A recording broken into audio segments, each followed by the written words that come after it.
Hi students, welcome to Jagan's class room. మనం అకౌంటెన్సీలో partnership accounts గురించి చెప్పుకోవడం జరుగుతుంది ఈ వీడియోలో.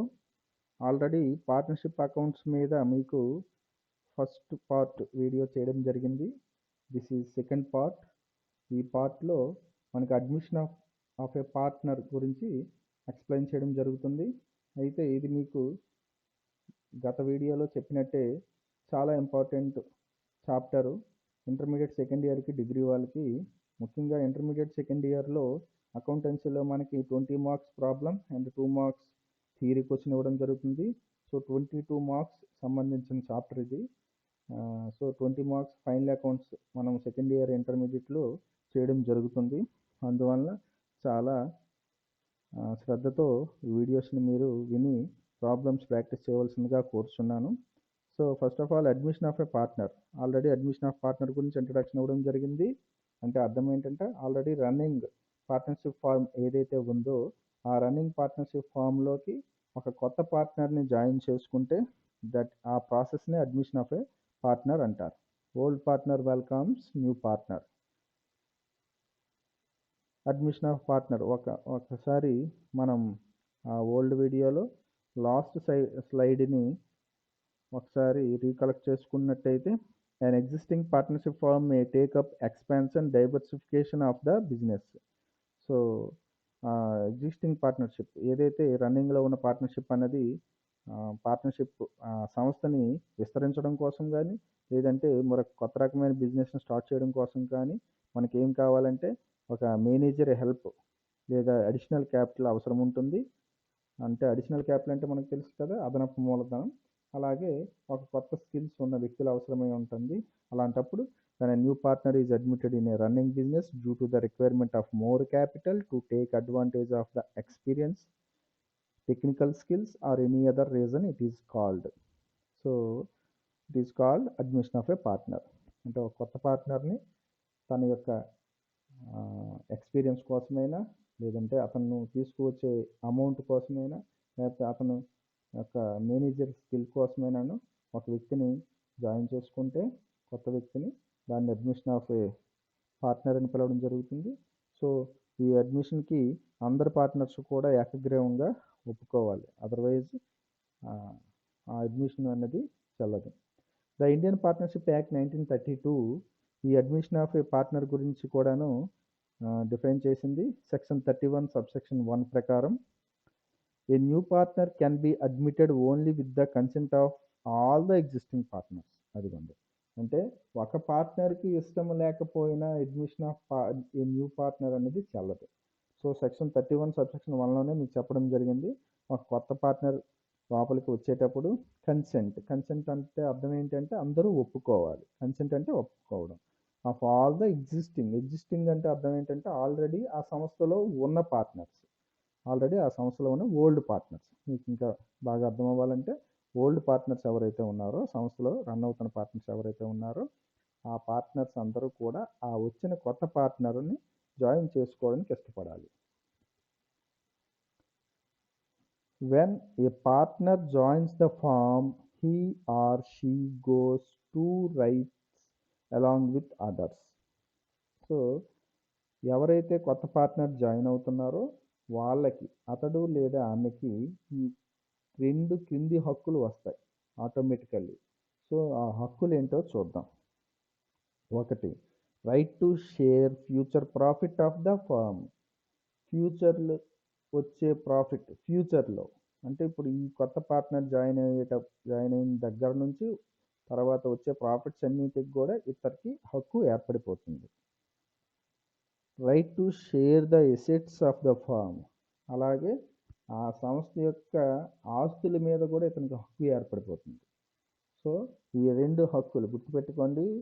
Share future profit, to share the assets of the firm. Important points at the time of admission of a new partner. అయితే new partner join అయ్యేటప్పుడు ఎటువంటి విధానాన్ని, ప్రొసీజర్ని ఫాలో అవ్వాలి, ఆ పాయింట్స్ ఏంటి చూద్దాం. When a new partner is admitted in the firm, the agreement among the existing partners terminates and a new agreement will come into force. చాలా important ఇది. when a new partner is admitted in the firm, ఒక కొత్త partner ఫామ్లో join అయినట్టయితే మనం అనుకున్నాం కదా partnership deed, the agreement between the partners అన్నది అన్ని ఏమని పిలుస్తామంటే పార్ట్నర్షిప్ డీడ్. వాళ్ళ మధ్యన ఉన్న among the existing partners, already old partners మధ్య ఉన్న ఒక అగ్రిమెంట్ ఏదైతే ఉంటుందో ఆటోమేటికల్లీ ఇట్ టెర్మినేట్స్, అంటే అది ఇన్వాలిడ్ అయిపోతుంది, మరి చెల్లదనమాట. అంటే ఒక కొత్త పార్ట్నర్ జాయిన్ అయితే పాత పార్ట్నర్స్ మధ్య ఉన్న ఒప్పందం మరి చెల్లదు, మరలా కొత్త అగ్రిమెంట్ రాసుకోవాల్సిందే, అది గుర్తుపెట్టుకోండి. అండ్ ఆటోమేటికల్లీ టెర్మినేట్స్, మనం దాన్ని మరి ఎవరు టెర్మినేట్ చేయక్కర్లేదు ప్రత్యేకించి. ఒక కొత్త పార్ట్నర్ జాయిన్ అయ్యాడు అంటే పాత ఒప్పందం మరి అది చెల్లదు. A new agreement will come in to force, ఒక కొత్త అగ్రిమెంట్, ఒక కొత్త ఒప్పందం, ఒక కొత్త పార్ట్నర్షిప్ డీడ్ అన్నది ఫోర్స్లోకి వస్తుంది. అయితే అడ్మిషన్ ఆఫ్ పార్ట్నర్ ఏదైతే ప్రొసీజర్ స్టార్ట్ చేస్తారో అప్పుడు దాంట్లో చాలా కొన్ని ముఖ్యమైన విషయాల గురించి కూలంకుషంగా వాళ్ళు అగ్రిమెంట్లో పెట్టుకోవాలి, ఆ అగ్రిమెంట్లో రాసుకోవాలి. కొత్త అగ్రిమెంట్లో ఆ రాసుకునేటప్పుడు ఏ పాయింట్స్ని మనం అక్కడ మెన్షన్ చేసుకోవాలి, ఇంపార్టెంట్ పాయింట్స్ గురించి చెప్పుకుంటాం. దాని మీద మన ప్రాబ్లమ్స్ కూడా ఇప్పుడు చేయడం జరుగుతుంది, 20 మార్క్స్ ప్రాబ్లమ్స్. సో ఒక్కొక్క పాయింట్ గురించి మీకు ఎక్స్ప్లెయిన్ చేస్తాను. కొన్ని పాయింట్స్ మాత్రమే ఈ వీడియోలో కవర్ అవుతాయి, మరికొన్ని పాయింట్స్ లేటర్ వీడియోస్లో మీకు వస్తాయి. ఇవన్నీ ఒకే వీడియోలో చేయడం కుదరదు అనమాట. First of all new profit sharing ratio. చూసారా ముందున ఏం పదం వచ్చింది, న్యూ ప్రాఫిట్. అంతకుముందు ప్రాఫిట్ షేరింగ్ రేషియో అన్నాం, ఇప్పుడు ఏమొచ్చింది new profit. New profit means new partner join అయిన తర్వాత వచ్చే ప్రాఫిట్. ఓకే, అంటే ఎంతవరకు సపోజ్ ఏబి అనే ఇద్దరు వ్యక్తులు కలిసి 2.3 రేషియోలో ప్రాఫిట్ని షేర్ చేసుకున్నారు. 2:3 రేషియోలో. సో నెక్స్ట్ ఇప్పుడు సి వచ్చేటప్పుడు రేషియో ముగ్గురు వ్యక్తులు చూపించాలి కదా, అంటే 2:3:2 అనో, 2:3:3 అనో, 2:2:2 అనో. సో రేషియో మారుతుందన్నమాట, ముగ్గురు వ్యక్తులకి పంచాలి ఇప్పుడు. సో ఆ రేషియోని ఏ విధంగా క్యాల్కులేట్ చేయాలి, new profit sharing ratio.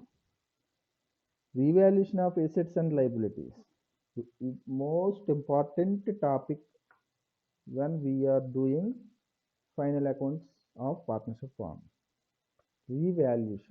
Revaluation of assets and liability అంటే పునర్మూల్యాంకనం అంటాం తెలుగులో, మరలా లెక్కించడం అనమాట. సపోజ్ ఒక ల్యాండ్, మీకు ఒక ఎగ్జాంపుల్ చెప్తాను.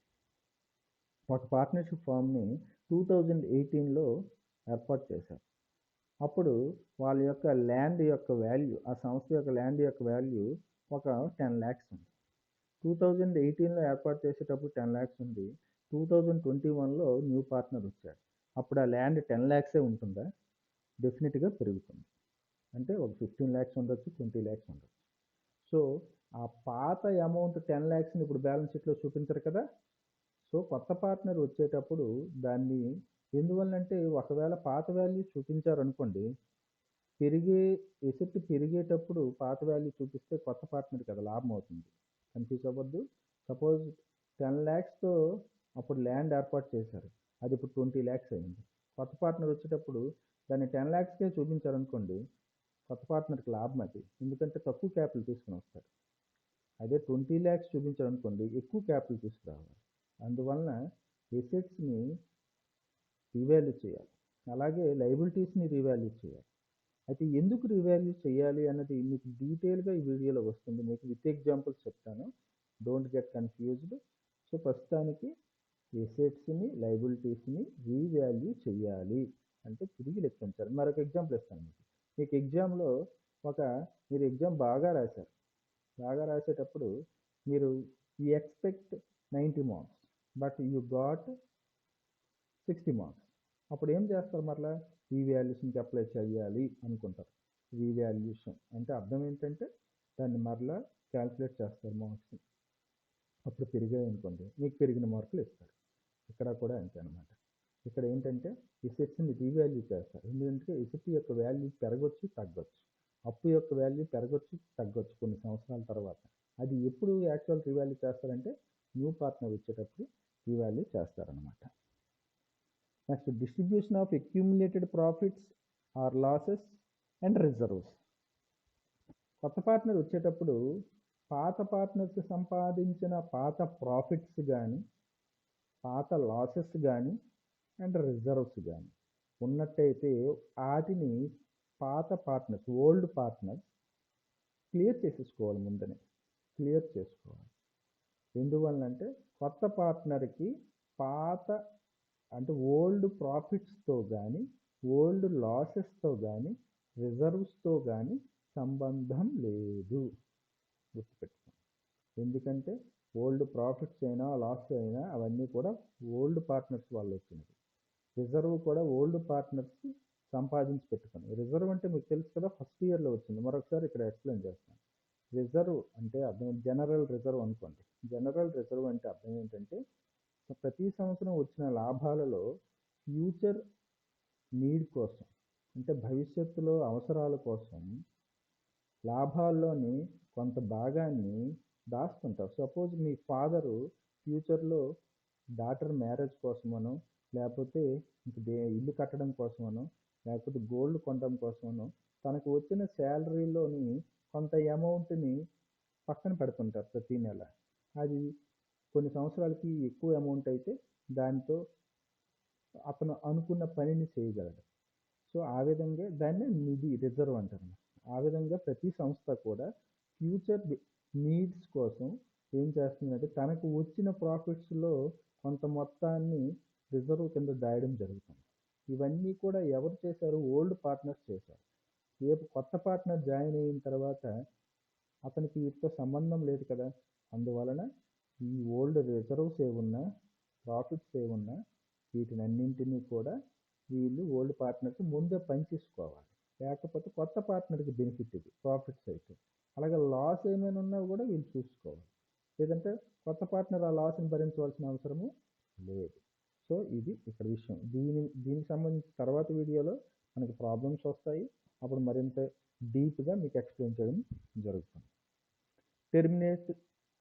Treatment of goodwill.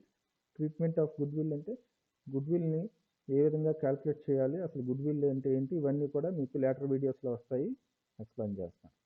Next adjustment of partners capital, ఇది కూడా లేటర్ వీడియోస్లో వస్తుంది. ప్రస్తుతానికి మనకి ఫస్ట్ పాయింట్, సెకండ్ పాయింట్ మనకి ఇంపార్టెంట్. నెక్స్ట్ పాయింట్స్ అన్నీ కూడా డీటెయిల్డ్గా మీకు లేటర్ పార్ట్స్లో ఎక్స్ప్లెయిన్ చేయడం జరుగుతుంది. ఏ పాయింట్ని కూడా వదిలిపెట్టడం జరగదు. Okay. New profit sharing ratio చెప్పాం కదా. అడ్మిషన్ ఆఫ్ పార్ట్నర్, కొత్త పార్ట్నర్ జాయిన్ అయిన తర్వాత వచ్చే ప్రాఫిట్ని న్యూ ప్రాఫిట్ అంటారు. When a new partner is admitted, he or she acquires his or her share in profits from the old partners. The new profit sharing ratio will depend on the agreement between the old partners and the new partner. New profit sharing ratio అనేది వాళ్ళ మధ్య జరిగే అగ్రిమెంట్లో రాసుకుంటారు. ఇందాకే మీకు example ఇచ్చాను. 1:2 రేషియోలో old partners పంచుకున్నట్టయితే కొత్త పార్ట్నర్ వచ్చిన తర్వాత ఆ రేషియో ఏ విధంగా మారుతుంది? 1:2:2, 1:2:3. ఓల్డ్ పార్ట్నర్ న్యూ పార్ట్నర్ తీసుకొచ్చిన క్యాపిటల్ బట్టి, ఇలాంటి వాటి బట్టి అవి మారుతుంటాయి అన్నమాట. Old ratio and new ratio, ఇది గుర్తుపెట్టుకోవాలి. మన ఓల్డ్ రేషియో అంటే ఓల్డ్ పార్ట్నర్స్ మధ్యన ఉన్న రేషియో అని ఓల్డ్ రేషియో అంటారు. న్యూ రేషియో అంటే న్యూ రేషియో జాయిన్ అయిన తర్వాత వచ్చే రేషియోని న్యూ రేషియో అంటారు. మీకు ప్రాబ్లమ్స్లో వస్తాయి ఇవి, ఓల్డ్ రేషియో ఏదో న్యూ రేషియో ఏదో, వాటిని మీరు గుర్తుపడతారు. Revaluation of assets and liabilities. ఇప్పుడు ప్రాబ్లంలో మనకి ఫస్ట్ స్టెప్ అనమాట ఇది, revaluation of assets and liabilities. అంటే మనకి trading account, profit and loss account ఎంత ఇంపార్టెంటో ఫైనల్ అకౌంట్స్లో ఆ రెండు అకౌంట్లు కలిపి ఎంత ఇంపార్టెంటో ఈ ఒక్క అకౌంట్ అంత important, revaluation of assets and liabilities. On admission of a new partner, the assets are revalued and the liabilities are reassessed. ఎప్పుడైతే కొత్త పార్ట్నర్ అడ్మిట్ అవుతాడో, జాయిన్ అవుతాడో, ఎసెట్స్ అన్నింటినీ రీవాల్యూ చేయాలి, అలాగే లైబిలిటీస్ అన్నింటినీ రీఅసెస్ చేయాలి. Liabilities, okay. It is necessary to show the true position of the firm at the time of admission of a new partner. ఇది చాలా అవసరం. ఎందువల్ల ట్రూ పొజిషన్ తెలుస్తుంది. ఇందాక మీకు ఒక ల్యాండ్ ఎగ్జాంపుల్ ఇచ్చాను. ల్యాండ్ యొక్క ట్రూ వాల్యూ 20 lakhs. నువ్వు స్టార్ట్ చేసేటప్పుడు 10 lakhs. So that is called true position. అలా ఒక మిషనరీ నువ్వు 2008లో స్టార్ట్ చేసేటప్పుడు మిషనరీ ఒక 10 lakhs పెట్టుకున్నావు. అయితే ఇప్పుడు 2021లో మిషనరీ వాల్యూ 10 lakhs ఉండదు. ఎందుకంటే డిప్రిషియేషన్ పోతుంది. ఇప్పుడు అది 6 lakhs 7 lakhs ఉండొచ్చు. సో ఇప్పుడు నువ్వు ఇప్పుడున్న అమౌంట్ని చూపించాలి, బుక్ వాల్యూ అమౌంట్ని చూపించాలి. That is called true position. So అందుకే మనం బ్యాలెన్స్ షీట్ని పొజిషన్ స్టేట్మెంట్ అని పిలవడం జరుగుతుంది అన్నమాట. అంటే ఒక సంస్థ యొక్క స్థితిగతుల్ని బ్యాలెన్స్ షీట్ ద్వారా మనం తెలుసుకోగలం. How many assets and how many liabilities, how much cost also. ఇక్కడ మనకి చాలా ఇంపార్టెంట్ ఈ ఈ ఫార్ములా ఏదైతే ఉందో ఇది మనకి ఫస్ట్ ఇయర్లో వస్తుంది. అసలు యాక్చువల్గా ఒక కామర్స్ స్టూడెంట్కి ఈ ఫార్ములా ఎట్టి పరిస్థితుల్లో మర్చిపోకూడదు. Capital is equal to total assets minus total liabilities. మన క్యాపిటల్ ఏ విధంగా వస్తుంది? Assets minus liabilities is equal to capital. Total assets వాల్యూలో నుంచి టోటల్ లైబిలిటీస్ లెస్ చేస్తే మనకు వచ్చేదే క్యాపిటల్ అవుతుంది. We all know that very well. If the total assets value raised, ఇక్కడ నుండి ఇంపార్టెంట్ స్టార్ట్ అయిపోయింది, జాగ్రత్త చూడండి. If the total assets value raised, the capital will be raised. Assets value ఒక 3 years తర్వాత పెరిగింది అనుకోండి, క్యాపిటల్ పెరుగుతుందా తగ్గుతుందా? పెరుగుతుంది. ఎలా పెరుగుతుందో చూద్దామా. If the total assets value decreased, the capital will be decreased. Total assets value తగ్గిపోయింది అనుకోండి, క్యాపిటల్ వాల్యూ కూడా తగ్గిపోతుంది. ఓకే, ఈ ఫార్ములాస్ గుర్తుపెట్టుకోండి. Assets value raised, capital raised. Assets value decreased, decrease అంటే తగ్గడం, రైజ్డ్ అంటే పెరగడం, ఇంక్రీజ్ అన్నా పెరగడమే. Decreased, assets value decreased, capital decreased. అంటే ఎసెట్స్ ప్లస్ అయితే క్యాపిటల్ ప్లస్, ఎసెట్స్ మైనస్ అయితే క్యాపిటల్ కూడా మైనస్లోకి వెళ్ళి తగ్గిపోతుంది అనమాట. ఇవి పాయింట్స్ మీరు బై హార్ట్ చేసుకోవాలి, లేకపోతే గుర్తుపెట్టుకోవాలి. If the total liabilities raised, liabilities పెరిగింది అనుకోండి, capital will be decreased. Opposite, liabilities value పెరిగితే క్యాపిటల్ తగ్గిపోతుంది. If total liabilities value decreased, తగ్గితే capital will be raised. Liabilities value పెరిగితే క్యాపిటల్ తగ్గిపోతుంది, లైబిలిటీస్ వాల్యూ తగ్గితే క్యాపిటల్ పెరుగుతుంది. ఎలా పెరుగుతుంది అనే దానికి ప్రతిదానికి నేను ఇప్పుడు ఒక ఎగ్జాంపుల్స్తో మీకు ఎక్స్ప్లెయిన్ చేస్తాను. Don't get confused. కానీ ఈ ఫార్ములా మాత్రం గుర్తుపెట్టుకోండి. Capital is equal to total assets minus total liabilities. Okay, capital is equal total assets minus total liabilities. ఇప్పుడు మీకు ఎగ్జాంపుల్ ఇచ్చాను. Total assets 1 lakh. ఒక సంస్థ యొక్క total assets 1 lakh. Total liabilities 60,000. Okay, capital ఎంత? క్యాపిటల్ చేయగలరు కదా ఈజీగా. ఎసెట్స్ మైనస్ లైబిలిటీస్ అంటే 1 lakh minus 60,000. How much capital we get? 40,000. ఇదిగోండి, capital is equal to 1 lakh minus 60,000 is equal to 40,000. Okay, ఇది మనకి మామూలు ఫార్ములా ప్రకారం నేర్చుకున్నాం. ఇప్పుడు when new partner enters, assets are revalued. ఎసెట్స్ని రీవాల్యూ చేశారు. చేసేటప్పుడు ఎసెట్స్ వాల్యూ అంట 1,20,000 అయ్యింది. How much? 1,20,000. అంటే పెరిగిందా తగ్గిందా? ఇంక్రీజ్ అయ్యింది, ప్లస్. అందుకే ప్లస్ వాల్యూ వేసాం చూడండి. Plus when new partner enters, assets are revalued as 1,20,000. Plus value వేయడం జరిగింది. ఓకే, ఎంత పెరిగింది మనకి? 20,000 పెరిగింది. ఇదే రీవాల్యూ. అంటే 1 lakh ఉన్న ఎసెట్స్ వాల్యూ కొత్త పార్ట్నర్ ఎంటర్ అయ్యేటప్పుడు దాన్ని రీవాల్యూ చేస్తే 1,20,000 ఉంది. అయితే ఇప్పుడు క్యాపిటల్ పెరుగుతుందా పెరగదా? చూడండి. Capital is equal to 1 lakh బదులు ఎంత వచ్చింది మనకి? 1,20,000. 60,000 లైబిలిటీస్. సో మనకి క్యాపిటల్ 40,000 ఉన్నది ఎంతకు పెరిగింది? 60,000. మనకి ఫార్ములా ఉంది ఫస్ట్ చెప్పినట్టు. ఏంటి ఫార్ములా? ఏమిటి అంటే మనకి ఎసెట్ పెరిగితే క్యాపిటల్ పెరుగుతుంది. First formula. Assets increases, capital also increases. Plus plus plus and plus. Okay, ఇప్పుడు చూడండి, ఇక్కడ ఎసెట్ 20,000 పెరిగింది, క్యాపిటల్ కూడా 20,000 పెరిగింది. Okay, when new partner enters, assets are revalued as 90,000. New partner వచ్చేటప్పుడు ఎసెట్స్ని రీవాల్యూ చేస్తే 90,000 వచ్చిందట. యాక్చువల్గా ఇది 1 lakh. ఇక్కడ ఎంత ఉంది ఇప్పుడు 90,000 అంటే తగ్గింది మైనస్. ఇప్పుడు క్యాపిటల్ ఏమవుతుంది? Capital is equal to 90,000 minus అంటే 1 lakh బదులు ఈ ఫస్ట్ వన్ మనకి ఇంపార్టెంట్. 1 lakh బదులు 90,000 వచ్చింది. 60,000 లయబిలిటీస్ 30,000 అంటే క్యాపిటల్ 40,000 ఉన్నది ఇక్కడ 30,000 అయిపోయింది క్యాపిటల్. సో తగ్గింది. మనకున్న ఫార్ములా ఏంటి? Assets decreases, capital also decreases. ఇక్కడ డిక్రీజ్ అయింది. అసెట్ 10,000 తగ్గిపోతే క్యాపిటల్ కూడా 10,000 తగ్గిపోయింది. ఓకే, నెక్స్ట్ సేమ్ ఫార్ములా మనకి ఇంకా లయబిలిటీస్ సంబంధించి చూద్దాం. ఇప్పుడు మరలా old total assets 1 lakh, total liabilities 6,000, capital how much 40,000. Okay, ఇప్పుడు when new partner enters liabilities are revalued as 80,000 పెరిగింది. లయబిలిటీస్ అంతా యాక్చువల్గా 60,000. దాన్ని రీఅసెస్ చేశారు. చేస్తే అప్పుల విలువ 80,000 పెరిగింది. ఇప్పుడు క్యాపిటల్ ఏమవుతుంది?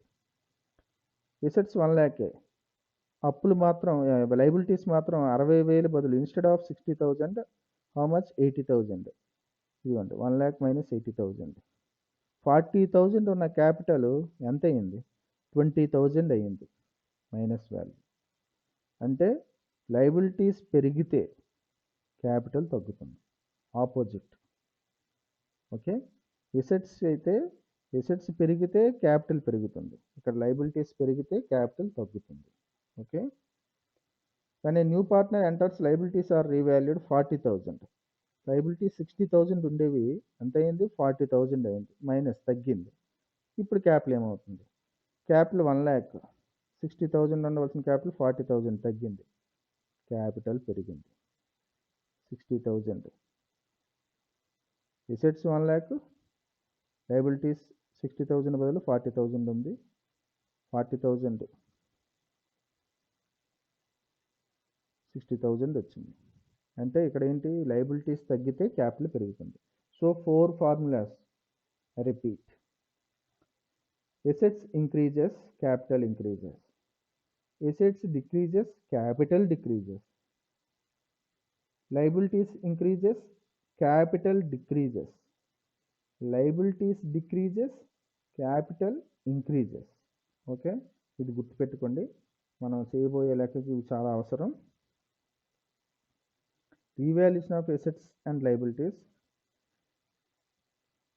ఇప్పుడు మరలా వాటిని కొత్త రకంగా ఎక్స్ప్లెయిన్ చేస్తాం. If the value of assets are increased that is gain.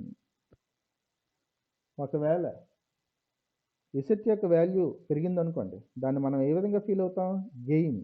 Suppose land మనకి 10 lakhs ఉంది, 3 years తర్వాత 20 lakhs అయింది, గెయిన్. అది లాభమా నష్టమా? మనకి లాభం, గెయిన్ అనమాట.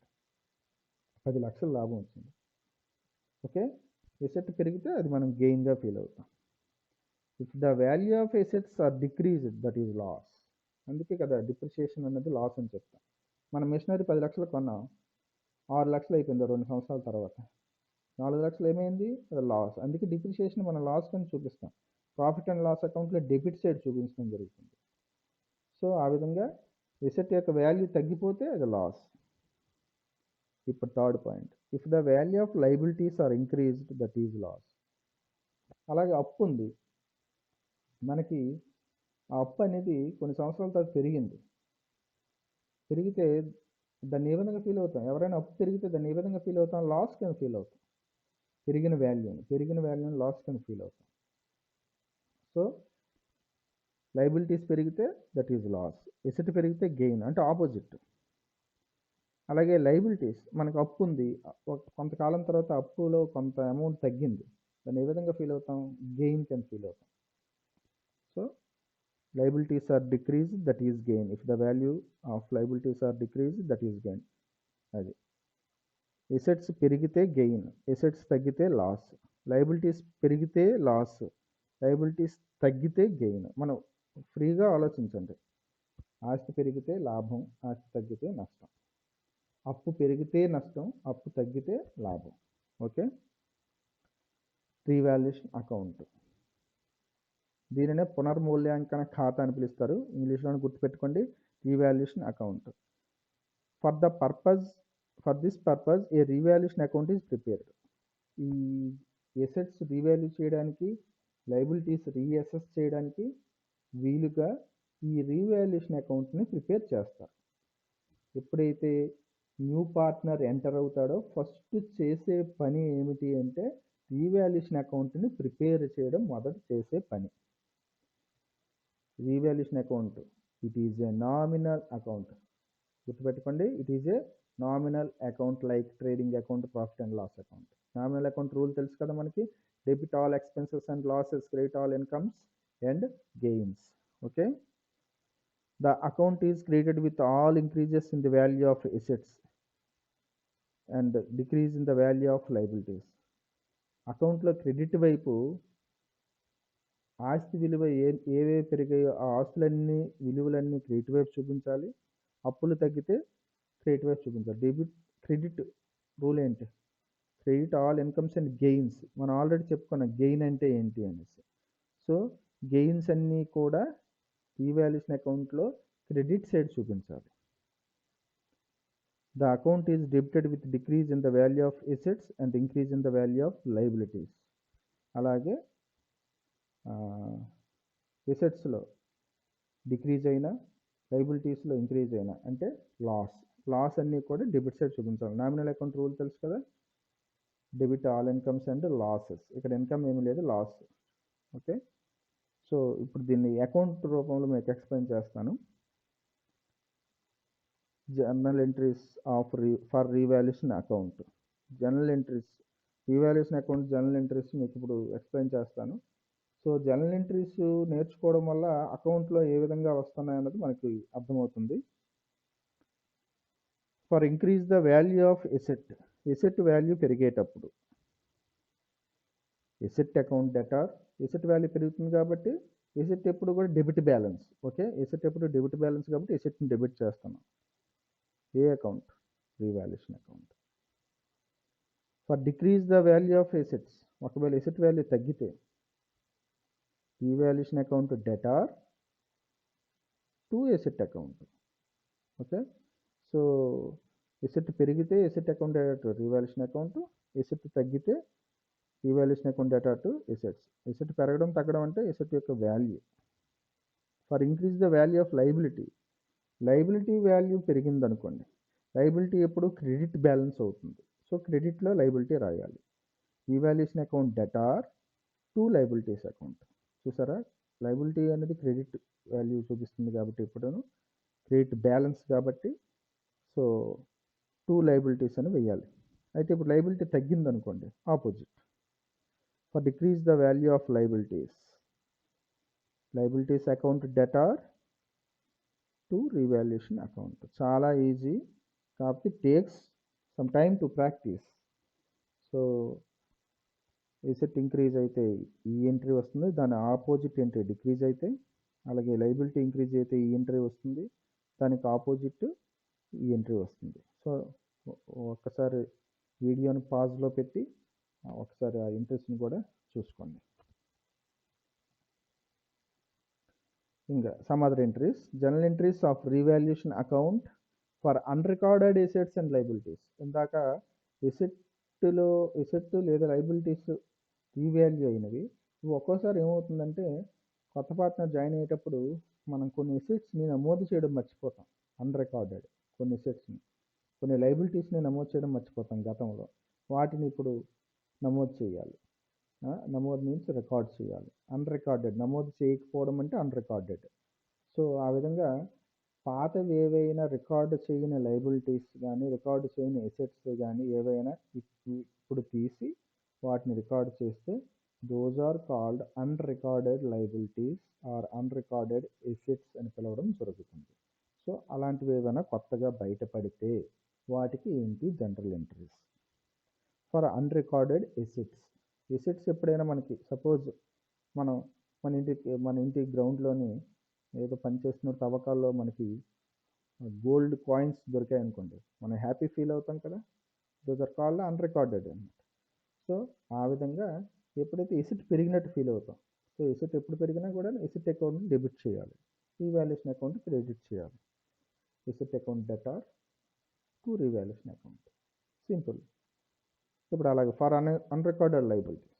అన్రికార్డెడ్ సపోజ్ అదే ఎవడో అప్పులు వాడు మీ ఇంటికి వచ్చి అలానే మీ నాన్నగారు ఎంత అప్పు తీసుకున్నారు మా దగ్గర, మీ తాతగారు ఎంత అప్పు తీసుకున్నారు, ఇదిగోండి చూడండి, ఈ పేపర్ చూడండి అంట. అది మనకు తెలియదు అప్పు తీసుకున్నట్టు.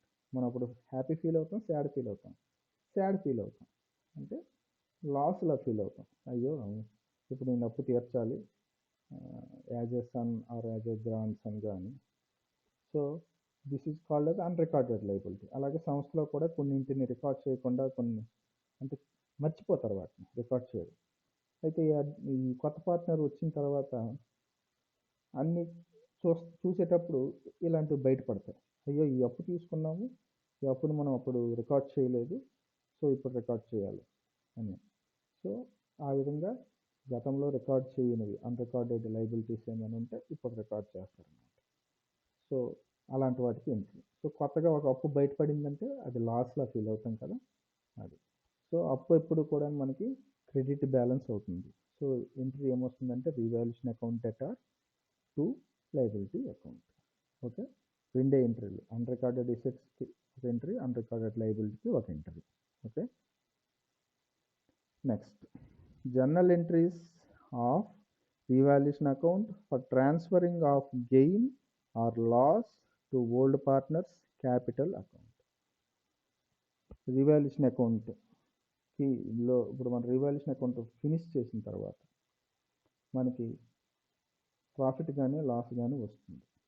మనం ప్రాఫిట్ అండ్ లాస్ అకౌంట్లో ఏ విధంగా నెట్ ప్రాఫిట్ నెట్ లాస్ వస్తుందో అలాగే రీవాల్యుయేషన్ అకౌంట్ నుంచి కూడా we may get profit or loss. So ఆ విధంగా ఆ వచ్చిన ప్రాఫిట్ని కానీ దాన్ని గెయిన్ అని పిలుస్తాం ఇక్కడ. ఆ వచ్చిన గెయిన్ ఆర్ లాస్ని ఎవరు దాన్ని అనుభవిస్తారు అంటే ఎంజాయ్ చేస్తారు. ప్రాఫిట్ని కానీ లాస్ని కానీ. లాస్ని ఎంజాయ్ చేయడం కాదండి, వాటిని పొందుతారు ఓల్డ్ పార్ట్నర్స్కే సంబంధం ఉంటుంది. ఎందుకంటే కొత్త పార్ట్నర్ రాకముందు జరిగినవి ఇవన్నీ. అందువల్ల ఓల్డ్ పార్ట్నర్స్ యొక్క క్యాపిటల్ అకౌంట్కి వెళ్ళిపోతుంది. మీకు ఓల్డ్ పార్ట్నర్స్ క్యాపిటల్ అకౌంట్ గురించి నెక్స్ట్ వీడియోలో చెప్తాను. సో సింపుల్గా రీవాల్యుయేషన్ అకౌంట్ నుంచి వచ్చిన ప్రాఫిట్ని కానీ లాస్ని కానీ ఓల్డ్ పార్ట్నర్స్ క్యాపిటల్ అకౌంట్కి ట్రాన్స్ఫర్ చేస్తారు. This is the important point to know. Okay, old partners capital account transfer చేస్తారు. దాని ఎంట్రీస్ చూద్దాం. Transfer of gain on revaluation account. Gain is nothing but profit. Old ratio ప్రకారం, ఇది important.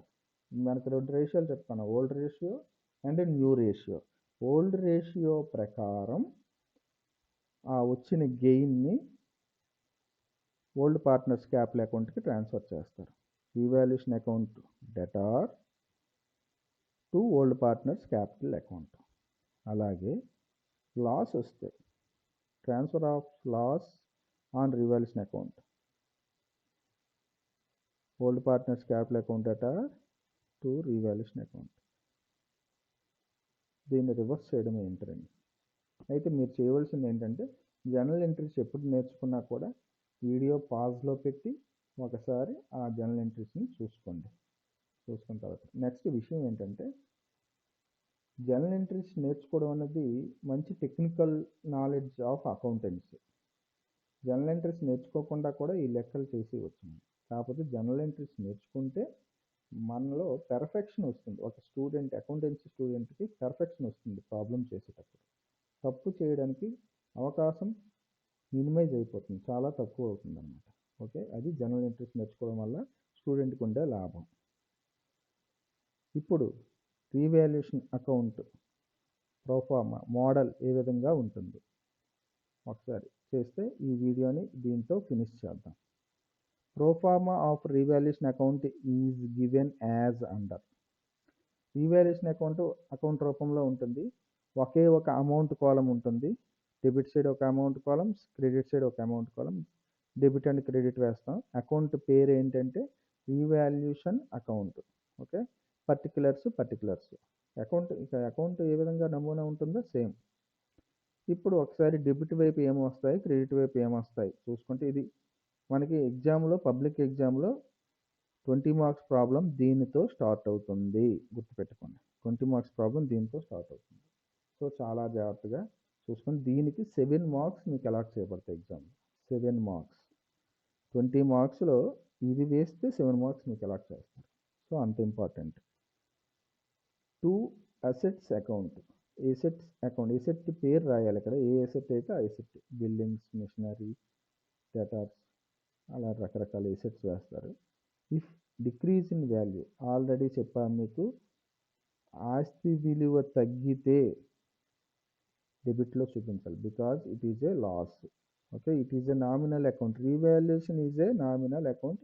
Debit all incomes, ఇక్కడ income లేదు, sorry, debit all expenses and losses. ఇది loss కాబట్టి if decrease in value, asset value తగ్గితే debit. ఇప్పుడు ఆపోజిట్లో చూడండి. By assets account if increase, asset value పెరిగితే credit. Credit all incomes and gains, losses గుర్తుపెట్టుకోండి. ఇది గెయిన్, ఇది లాస్. ఎసెట్ వాల్యూ తగ్గితే డెబిట్, ఎసెట్ వాల్యూ పెరిగితే క్రెడిట్. అయితే పెరిగిన వాల్యూ చూపించాలి. మీకు నెక్స్ట్ వీడియోలో ఇంకా బాగా అర్థమవుతుంది. లయబిలిటీస్ వాల్యూ పెరిగితే డెబిట్, లయబిలిటీస్ వాల్యూ తగ్గితే క్రెడిట్. ఇది చూడండి. If decrease in value, if increase in value. Same 2 liabilities account, by liabilities account. Liabilities ఇక్కడ తగ్గింది. ఇది కూడా పాజలో పెట్టి చూసుకోండి ఒకసారి అకౌంట్ని. Next 2 liabilities account. ఇదేంటంటే అన్రికార్డెడ్ లయబిలిటీ. లయబిలిటీ ఏదైనా అన్రికార్డెడ్ మనకు బయటపడింది అనుకోండి, మనం దాన్ని ఏ విధంగా ఫీల్ అవుతాం? లాస్లో ఫీల్ అవుతాం కదా. సో డెబిట్లో వేసాం. అదే ఎసెట్ ఏదైనా అన్రికార్డెడ్ దొరికింది అనుకోండి మనకి, దాన్ని మనం గెయిన్లో ఫీల్ అవుతాం, క్రెడిట్లో వేసాం. ఓకే, ఇటువైపు 3, ఇటువైపు 3, మ్యాక్సిమం ఇవే వస్తాయి. ఈ 6 వస్తాయి maximum. Next reserve for bad debts వస్తుంటుంది మనకి, ఒకసారి ఇవ్వడం జరుగుతుంటుంది ప్రాబ్లంలో. రిజర్వ్ ఫర్ బ్యాడ్ డెట్స్, ఇది యాక్చువల్ మీరు ప్రాఫిట్ అండ్ లాస్ అకౌంటే అనుకోండి. ప్రాఫిట్ అండ్ లాస్ అకౌంట్ అనుకుంటే reserve for bad debts, doubtful debts అనేవి మన ప్రాఫిట్ అండ్ లాస్ అకౌంట్లో ఎటువైపు చూపిస్తాము? డెబిట్ వైపు చూపిస్తాం. సో డెబిట్ వైపు వస్తుందని మనకి ప్రాబ్లమ్స్లో మనకు కొత్త పాయింట్ రావడానికి అవకాశం ఉంది. Reserve for bad and doubtful debts. So ఇవే వస్తాయి.